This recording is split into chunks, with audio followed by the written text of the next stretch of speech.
بیایید با طعم غذاهای لذیذ ایشلیکی سفره افطار خود را آراسته نمایید.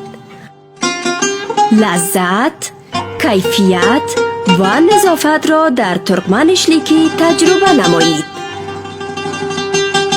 آدرس: شهر مزار شریف، گذر باغ مرزا قاسم، کوچه شرشره، غرب منزل جنرال صاحب دوستان.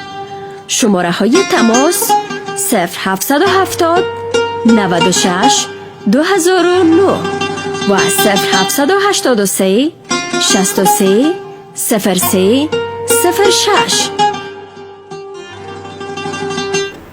Türkmen işçiliğinin tamamı dünyada sayısız sinek görünür.